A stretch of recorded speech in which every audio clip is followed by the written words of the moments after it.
Evitação. Bem-vindos à nossa análise. Hoje, a gente mergulha numa das ideias talvez mais contraintuitivas, né? E certamente mais debatidas de Sigmund Freud. Aquela famosa frase, o objetivo de toda a vida é a morte. Uma afirmação poderosa, sem dúvida. Vem lá de Além do Princípio do Prazer, de 1920, e, nossa, como ela ainda provoca, né? Exato.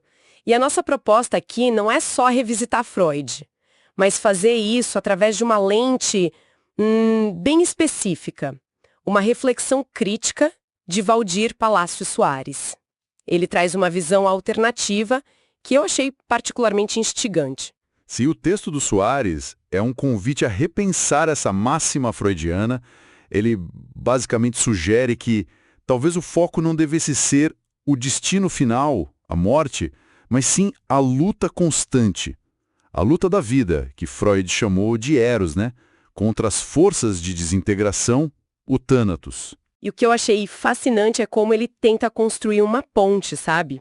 Entre a psicanálise e, conceitos bem fundamentais da biologia, da termodinâmica. Ele fala de negentropia. Exatamente. É aí que a coisa fica interessante, porque conecta o psíquico com o biológico de uma forma diferente. E a gente sabe que quem nos ouve tem familiaridade com esses campos, né? Psicanálise, neurociência. Sim, a ideia é essa mesma. Aprofundar, conectar os pontos, talvez de um jeito que a gente não costuma ver tanto. Então, vamos começar a desemaranhar isso. Por onde a gente começa? Pela teoria original de Freud, talvez? Acho que é um bom ponto de partida, sim. Para entender a crítica, a gente precisa lembrar por que Freud chegou a postular Thanatos, a pulsão de morte. Isso não estava lá desde o início da teoria dele. Verdade, foi uma adição posterior, né? Isso, em 1920. Ele se deparou com certos fenômenos clínicos que, não se encaixavam também na teoria anterior, que era muito focada no princípio do prazer, na busca pela satisfação e na evitação do desprazer. Que tipo de fenômenos, por exemplo? O principal talvez seja a compulsão à repetição, especialmente em pessoas que passaram por traumas. Elas reviviam psiquicamente o evento traumático, em sonhos, em pensamentos, em atos. E isso era claramente desprazeroso. Não se encaixava na ideia de buscar prazer. Situações onde o desprazer parecia ser, buscado? Ou pelo menos não evitado, como a teoria previa? Exatamente. E também alguns sonhos repetitivos não prazerosos, certos comportamentos autodestrutivos, coisas que pareciam ir contra a maré do princípio do prazer. Aí, Thanatos surge como uma tentativa de explicação. Uma explicação para esse além do princípio do prazer. Perfeito. Seria uma força fundamental que ele via como biológico mesmo, sabe? Que impulsionaria toda a matéria viva a retornar ao estado inorgânico. Um estado de ausência total de tensão, de quietude absoluta. A morte, então, seria o destino final dessa busca por inércia. Entendi. Uma espécie de atração pelo inanimado, pelo fim da excitação vital? Isso. E Eros, a pulsão de vida, seria a força oposta. A que une, que organiza, que cria a complexidade, que busca a satisfação libidinal. E fundamentalmente, a força que adia esse retorno ao inorgânico. A vida, nessa visão, seria quase como um desvio, um adiamento complexo no caminho inevitável para a morte impulsionado por Thanatos. Então, a frase, o objetivo de toda a vida é a morte, seria, digamos, a conclusão lógica dessa dinâmica, mas vista de uma perspectiva quase cósmica, né? Uma lei da matéria viva? Sim, mas é crucial e o Soares ressalta isso logo de cara. Entender a natureza um tanto metafórica, talvez filosófica dessa afirmação. Não é tão literal no dia a dia, né? E ele já começa a tensionar essa ideia freudiana justamente ao reinterpretar a compulsão à repetição.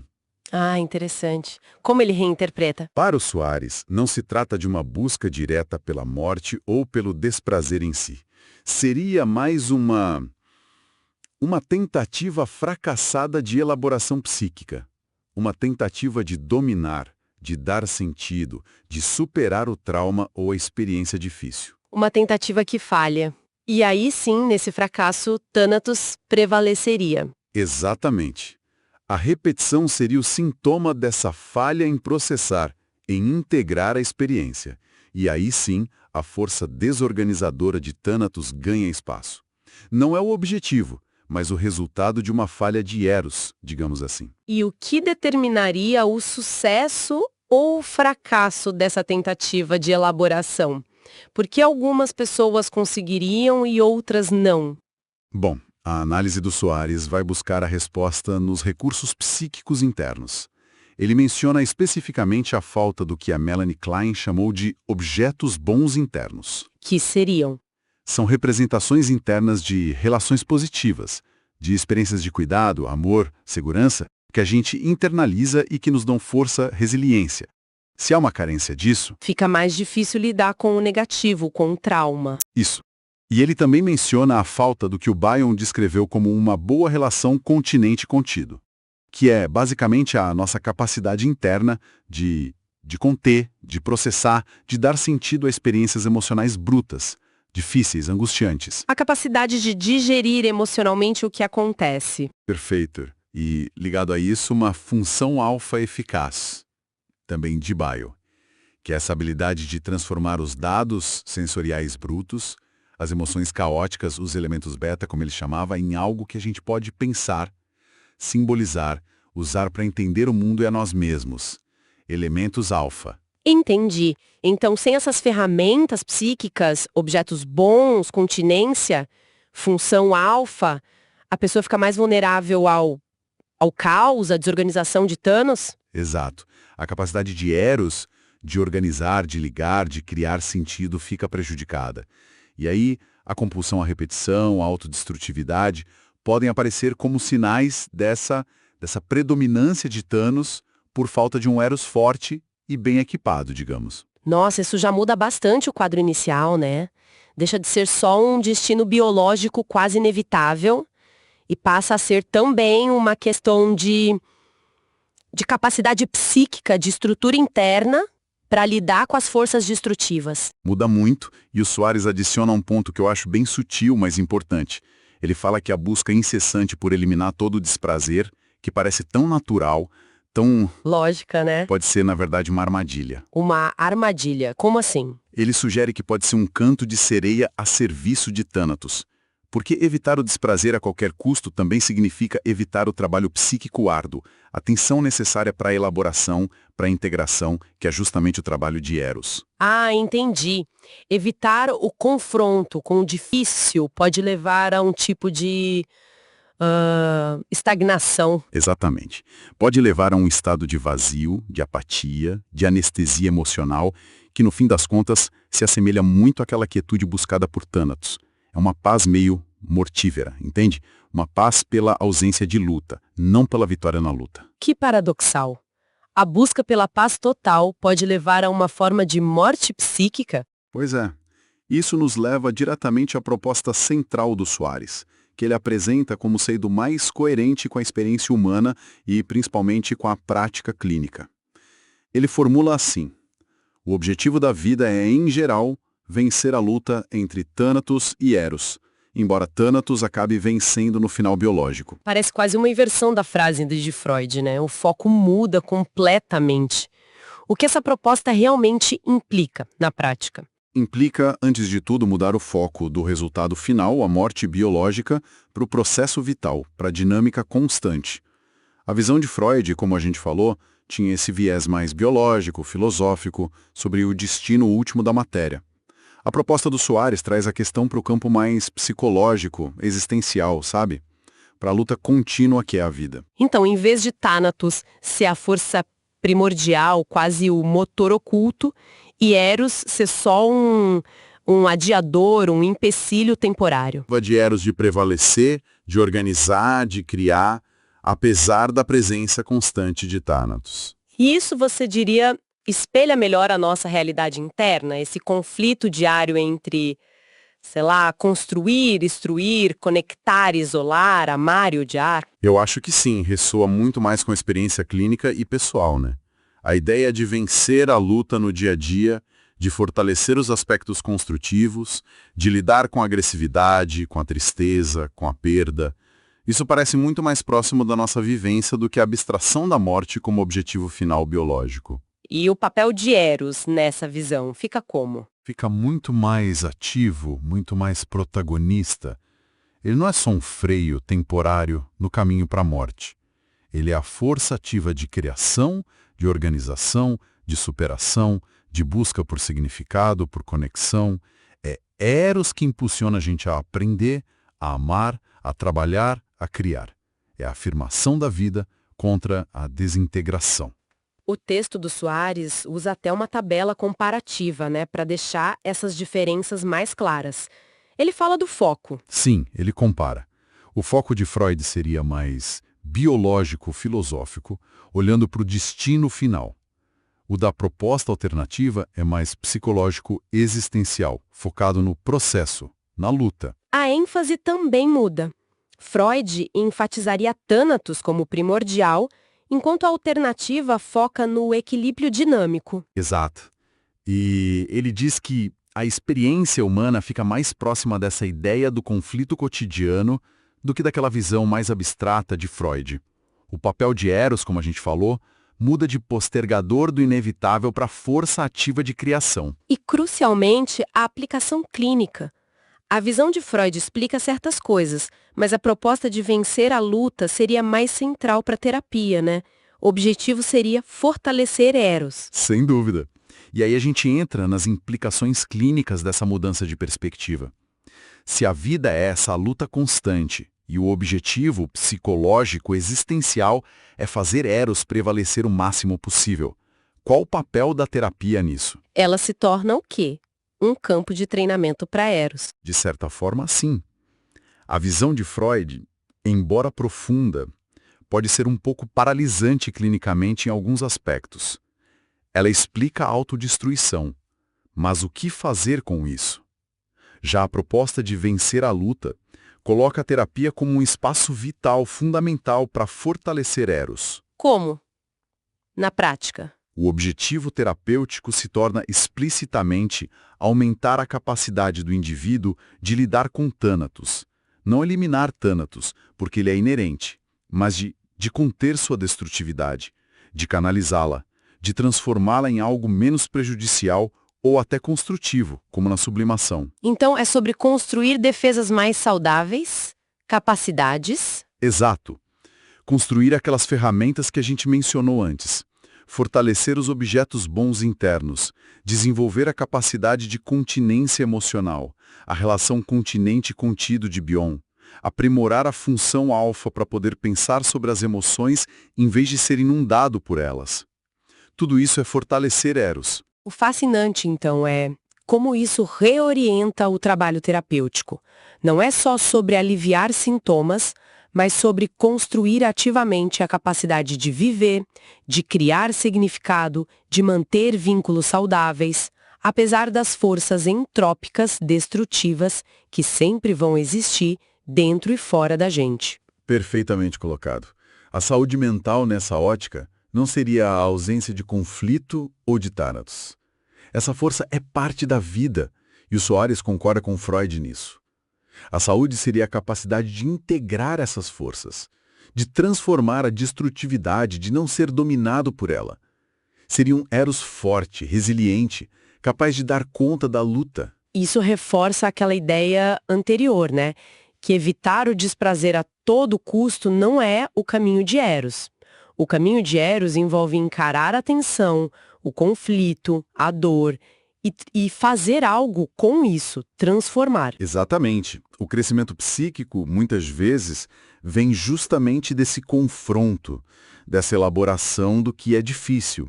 Evitar isso seria paradoxalmente deixar o campo livre para Thanatos agir de forma mais silenciosa, talvez, mas igualmente destrutiva a longo prazo. Faz muito sentido clinicamente falando.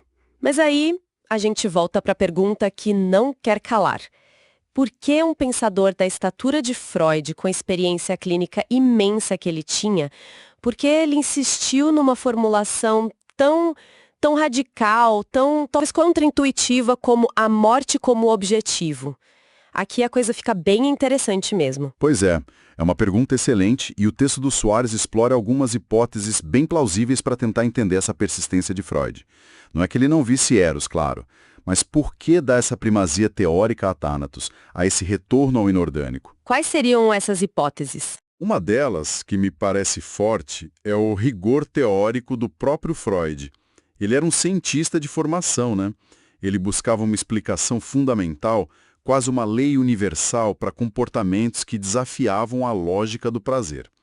A agressividade humana, a autodestruição, a compulsão à repetição eram fenômenos irracionais que precisavam de uma explicação profunda. E Thanatos oferecia essa explicação, uma força única por trás de tudo isso. Oferecia. Dava uma unidade teórica para esses fenômenos dispersos e aparentemente contraditórios. Era uma tentativa de achar uma lei subjacente ao aparente caos do comportamento humano. Uma busca por consistência teórica, mesmo que a conclusão fosse sombria. Entendi. A busca por uma teoria elegante, unificada. Que mais? Outro fator importante é a influência do conhecimento científico da época dele. Freud estava muito atento à ciência, especialmente à biologia e à física. E ele conhecia a segunda lei da termodinâmica. A tendência universal à entropia, à desordem, ao aumento do caos no universo. Exatamente. E, embora a biologia da época não tivesse os detalhes que temos hoje, já se observavam fenômenos como a morte celular programada, a apoptose, o que a gente chama hoje. Isso poderia ser interpretado naquela época como uma confirmação no nível celular dessa tendência intrínseca da matéria viva à desintegração, a voltar a um estado mais simples. Então ele poderia ter visto Thanatos como a contraparte psíquica dessa lei física universal, uma manifestação mental da entropia. É uma hipótese muito forte. Ele estava tentando ancorar a psicanálise em princípios científicos mais amplos, dar a ela um status de ciência natural, de certa forma. Thanatos seria essa ponte com a física e a biologia da época. Faz sentido, essa tentativa de conexão. E tem mais alguma razão possível? Bom, não podemos descartar um elemento de paradoxo intencional, sabe? A frase, o objetivo de toda a vida é a morte. É chocante. Ela força a gente a parar e pensar. A confrontar a ideia incômoda de que a destrutividade não é só um acidente, um desvio, mas talvez uma força intrínseca constitutiva da vida, mesmo que Eros lute bravamente contra ela. Uma forma retórica de sublinhar a radicalidade da própria teoria. De marcar posição. Pode ser. Uma forma de dizer, olhem, a coisa é mais complexa e mais sombria do que vocês imaginam. E claro, o texto do Soares menciona também o pano de fundo filosófico. Ah, sim. Schopenhauer, talvez? Principalmente Schopenhauer, com a ideia da vontade cega e insaciável como fonte de todo sofrimento, e a cessação dessa vontade, o nirvana, como o único alívio verdadeiro. Há um pessimismo aí que certamente ressoa com a ideia de Thanatos buscando a quietude final. Nietzsche também, com sua exploração do lado sombrio da natureza humana. Essas ideias estavam no ar, né? Então, uma combinação de rigor teórico, influência científica da época, talvez um toque de provocação e um diálogo com a filosofia pessimista. Isso ajuda a entender o contexto de Freud. Sim, ajuda a situar a emergência de Thanatos na obra dele. Mas, e aqui chegamos ao ponto crucial da crítica levantada por Soares. Como essa visão se sustenta à luz do que a biologia e a termodinâmica nos dizem hoje? Exato, porque o Soares traz essa conexão de volta, mas com um olhar atualizado. Ele fala da luta da vida contra a entropia desde as primeiríssimas formas de vida, os coacervados, as células primitivas. Correto. E aqui entra o conceito-chave que ele usa para contrapor a visão freudiana. Negentropia. É um termo que vem da física, associado a Schrödinger, a Brillouin. Negentropia. O que é isso exatamente? É o oposto da entropia. É, de certa forma. A segunda lei da termodinâmica diz que, em um sistema fechado, a entropia, a desordem, a aleatoriedade, sempre aumenta ou permanece constante. O universo como um todo tende à desordem.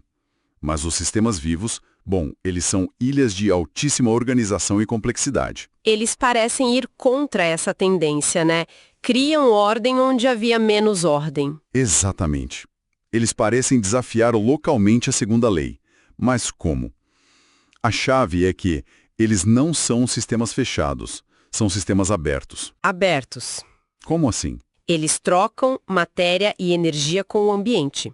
Captam energia de alta qualidade, luz solar, no caso das plantas, alimento, no nosso caso, e a usam para construir e manter suas estruturas complexas. Moléculas, células, tecidos, organismos, até ecossistemas. Eles criam e mantêm ordem interna. E o que acontece com a entropia? Ela desaparece? Não, aí está o ponto. Eles mantêm baixa entropia interna, alta ordem ou negoentropia, à custa de aumentar a entropia do ambiente ao redor. Eles exportam desordem, liberando calor de baixa qualidade, resíduos, é uma troca. A ordem local é paga com o aumento da desordem global. Então, a segunda lei continua valendo para o sistema total, organismo plus ambiente. Entendi. É como arrumar o quarto, diminuir a entropia local, espalhando a bagunça para o resto da casa, aumentando a entropia externa. Contra o gradiente para manter seu potencial elétrico, isso exige energia e gera calor.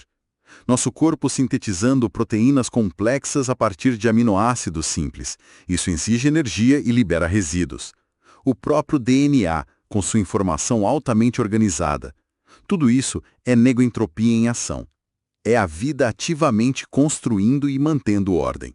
Então, se a gente olhar por essa lente da biologia da termodinâmica moderna, a essência da vida seria essa resistência ativa à entropia, essa constante construção e manutenção de ordem. Exatamente. O objetivo biológico imediato e constante de qualquer ser vivo, do ponto de vista físico-químico, parece ser esse: manter-se vivo, manter sua organização complexa, adiar o máximo possível a sucumbência à entropia, a desintegração. E é aqui que o Soares aponta a grande tensão, a contradição com a ideia de Freud, certo? Precisamente. Freud, como a gente viu, usou a termodinâmica da época dele, principalmente o princípio de constância, a tendência a reduzir a tensão interna, como um análogo da entropia. E ele viu Thanatos como a expressão psíquica dessa tendência à redução total da tensão, ou seja, a entropia máxima, a morte. Mas aí vem a questão levantada por Soares. Se a característica fundamental da vida, do ponto de vista biofísico moderno, é criar ordem local, é ser um processo negentrópico, como seu objetivo último pode ser a destruição dessa ordem, a entropia, a morte? Parece contraditório. Exatamente. Parece uma contradição central. Como pode a essência do processo vital, criar ordem, ter como objetivo final o seu oposto, a desordem? Isso levanta uma questão muito importante sobre a adequação da metáfora termodinâmica de Freud quando aplicada como objetivo teleológico da vida. A vida luta contra a entropia a cada segundo. A morte é quando essa luta cessa, quando o sistema não consegue mais manter sua ordem e sucumbe à segunda lei. Perfeito.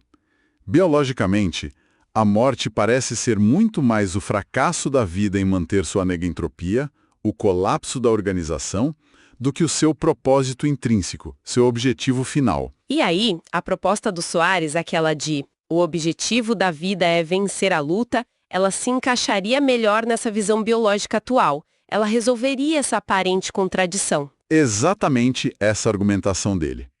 Ao colocar a luta de Eros, a força que organiza, que cria, que mantém a ordem, contra Thanatos, a força que desorganiza, que tende à entropia, no centro da dinâmica psíquica, e ao ver Eros como a força dominante durante o processo vital, a proposta dele alinha a psicanálise com a realidade biológica da negentropia. Então, a força dominante na vida viva seria Eros, a negentropia ativa, e não Thanatos, a entropia inevitável que só vence no fim.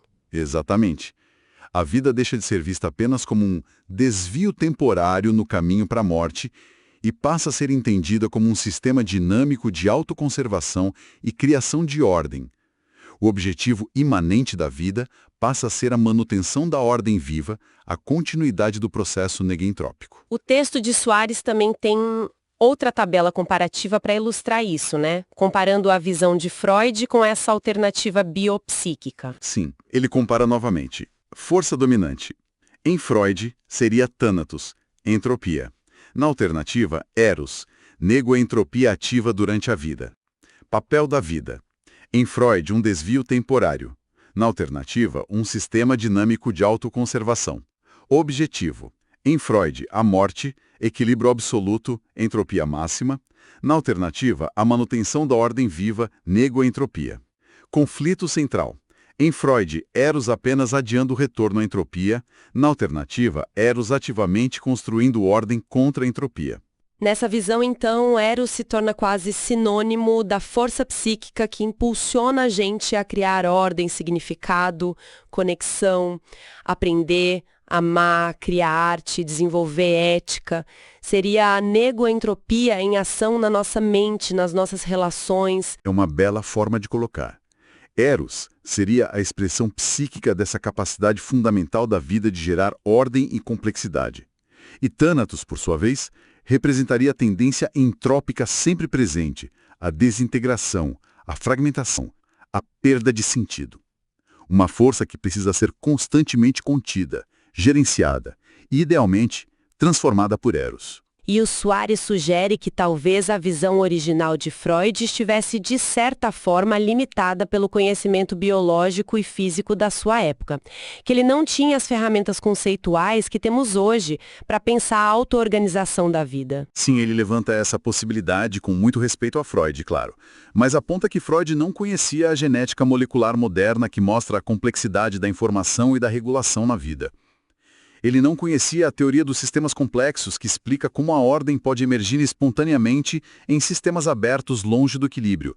Nem a teoria da autopoiese de Maturana e Varela, que define a vida justamente por essa capacidade de auto-organização e autoprodução contínua. Com essas ferramentas conceituais, talvez a própria metáfora termodinâmica tivesse sido usada de uma forma diferente por Freud, enfatizando mais a natureza ativa, criadora de ordem da vida. É uma especulação interessante, né? Talvez o foco não tivesse recaído tanto nesse determinismo do retorno ao inorgânico, mas mais na incrível capacidade da vida de persistir criando ordem contra todas as probabilidades entrópicas. Isso tudo abre muitas portas para a gente conectar essa ideia de vencer a luta, essa visão da vida como negentropia psíquica, com outros desenvolvimentos, né? Dentro e fora da psicanálise, como essa perspectiva dialoga com outras abordagens. O diálogo é muito rico, muito produtivo. A ideia de Eros como essa força ativa de organização, de integração, de criação de sentido, lutando contra a Thanatos entropia, isso ressoa com muitas escolas de pensamento posteriores a Freud, mesmo que não usem exatamente esses termos. Por exemplo, com quem a gente pode conectar? Pensemos nos pós-freudianos britânicos, que Soares mesmo menciona. Bion, que a gente já falou. Todo o trabalho dele sobre a capacidade de pensar, a função alfa, a relação continente-contido. O que é isso, se não descrever um processo ativo de transformar o caos da experiência sensorial bruta, elementos beta, entrópicos, em significado, em pensamento, elementos alfa, negentrópicos. É pura negentropia psíquica em ação. A mente trabalhando para criar a ordem a partir do caos sensorial e emocional. Exatamente. Ou pense em Winnicott. A ênfase dele no ambiente facilitador, na importância do brincar, da criatividade, na ideia do continuar a ser, tudo isso são formas de descrever o processo de fortalecimento de Eros, da capacidade do self de se organizar, de se sentir real, de encontrar sentido, de resistir às forças de desintegração, internas e externas. E talvez Klein com a ideia da posição depressiva, a capacidade de integrar amor e ódio, de reparar, seria um trabalho de Eros também. Com certeza. A passagem para a posição depressiva em Klein envolve justamente integrar os aspectos bons e maus do objeto e de si mesmo, superando a cisão, que é uma defesa mais primitiva, mais entrópica, digamos. Essa integração, essa capacidade de lidar com a ambivalência, de reparar, é um trabalho imenso de Eros, de criação de uma ordem psíquica mais complexa e resiliente. E fora da psicanálise britânica, a psicanálise relacional, por exemplo? Também, a psicanálise relacional com Mitchell, Greenberg e outros foca muito na importância dos vínculos, da intersubjetividade, na cocriação de significado na relação terapêutica e na vida. Manter laços, reparar rupturas relacionais, construir narrativas compartilhadas, tudo isso pode ser visto como um trabalho de Eros, de conexão e criação de ordem relacional contra as forças de isolamento, alienação e desintegração. E se a gente sair um pouco da psicanálise e olhar para a teoria dos sistemas ou para a neurociência, como o texto sugere? Aí a conexão fica ainda mais explícita, talvez. A teoria geral dos sistemas de von Bertalanffy, e especialmente a teoria das estruturas dissipativas de Ilya Prigogine, que ganhou um Nobel por isso, elas descrevem matematicamente como sistemas abertos, longe do equilíbrio, como os seres vivos conseguem espontaneamente se auto-organizar e manter sua estrutura complexa. Eles mostram como a ordem emerge da interação com o ambiente, né? Isso. A vida é vista como um processo dinâmico de auto-organização mantido por um fluxo constante de energia e matéria. A morte, nessa visão, é o colapso dessa auto-organização. O momento em que o sistema não consegue mais manter sua estrutura longe do equilíbrio e aí sim sucumbe à entropia. Não é um objetivo, é um colapso. Isso se alinha perfeitamente com a ideia da vida como um processo negentrópico, ativo. E a neurociência moderna, o que ela nos diz sobre isso? A neurociência hoje mostra um cérebro incrivelmente ativo, plástico, sempre buscando um equilíbrio dinâmico, a homeostase. Ele está constantemente se adaptando, aprendendo, criando novas conexões, podando outras. Ele não busca a quietude absoluta, o nível zero de tensão. Pelo contrário, a atividade, a complexidade, a capacidade de resposta são sinais de saúde. E as psicopatologias, como a depressão ou comportamentos autodestrutivos, São vistas cada vez mais como falhas nesses sistemas de regulação dinâmica. Falhas na manutenção da homeostase, na capacidade de adaptação, na conectividade funcional. Ou seja, são vistas como uma vitória local da desorganização da entropia psíquica e neural. Mas são entendidas como doença, como um mau funcionamento do sistema, não como o cumprimento de um objetivo biológico de morrer. Então, daria para a gente encapsular essa visão integradora com a ideia de vida como negentropia psíquica. A saúde mental sendo essa capacidade ativa, contínua, de gerar ordem, significado, conexão a partir do caos potencial. Psíquica, gostei. A saúde não seria só ausência de sintomas, mas essa capacidade robusta e flexível de transformar a energia potencialmente destrutiva de Thanatos, a agressividade, a frustração, a dor, através da sublimação, na arte, no trabalho, no conhecimento, na ética, e de fortalecer continuamente os processos construtivos de Eros através dos vínculos, do amor, da capacidade de reparação, da criatividade. Seria um processo constante de criar ordem psíquica e relacional a partir do fluxo entrópico da vida, das experiências brutas, dos desafios. Exatamente. Assim como a vida biológica cria ordem celular e orgânica a partir do fluxo de energia e matéria do ambiente, é a mesma lógica fundamental, aplicada ao nível psíquico. Bom, acho que a gente conseguiu percorrer um caminho bem interessante aqui. Chegamos a um ponto onde as duas perspectivas ficam mais claras, né? De um lado, a gente tem a visão de Freud. Radical, profunda, teórica e, não podemos negar, um tanto sombria. Uma conclusão quase metafísica sobre o destino final da matéria viva, ancorada nas observações clínicas dele e na física do seu tempo, apontando para essa tendência fundamental ao retorno à inércia, à quietude, à morte. Uma visão que, de qualquer forma, nos força a encarar a finitude, a presença da destrutividade em nós, o lado trágico da existência. Não dá para descartar isso. De jeito nenhum. A força da provocação freudiana continua imensa. E, de outro lado, a gente tem essa proposta alternativa articulada pelo Soares e que a gente explorou aqui.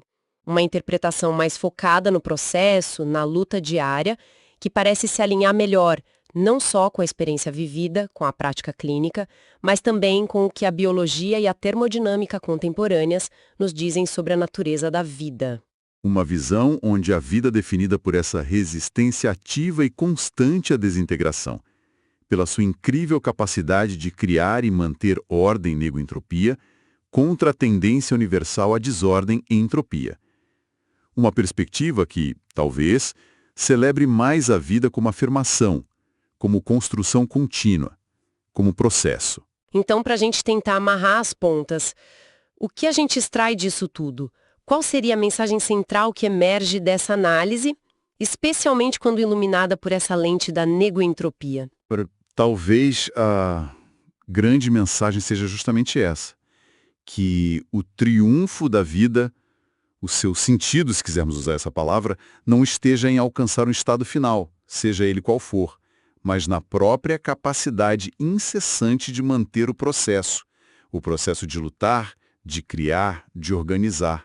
A vitória, então, não seria eliminar Thanatos ou a entropia, isso é impossível, mas seria a capacidade de transformar o conflito em crescimento, de gerar significado no meio do caos inevitável, de resistir ativamente à desordem a cada momento. Exato. A vida não busca a morte como um objetivo. Ela se afirma contra a morte, contra a entropia, a cada instante, através da ordem complexa e dinâmica que ela consegue criar e sustentar. O objetivo imanente da vida, se é que podemos falar assim, parece ser a própria dança da existência, essa tensão criativa constante entre construção e desconstrução, entre Eros e Thanatos, entre negoentropia e entropia. Isso é muito bonito, na verdade, e nos deixa, como sempre, com uma questão final para levar para casa, para refletir um pouco mais, né? Sim, sempre bom deixar uma semente para pensar depois. E pegando esse gancho da negoentropia psíquica, se a gente aceitar, mesmo que provisoriamente, essa ideia de que a essência da vida, tanto biológica quanto psíquica, é essa batalha ativa e constante pela ordem contra o caos, como isso poderia, talvez, redefinir a nossa compreensão do que é resiliência?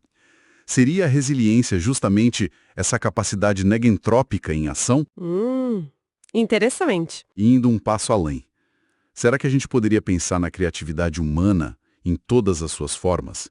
Na arte, na ciência, na filosofia, na ética, na maneira como construímos nossas relações, como damos sentido às nossas vidas?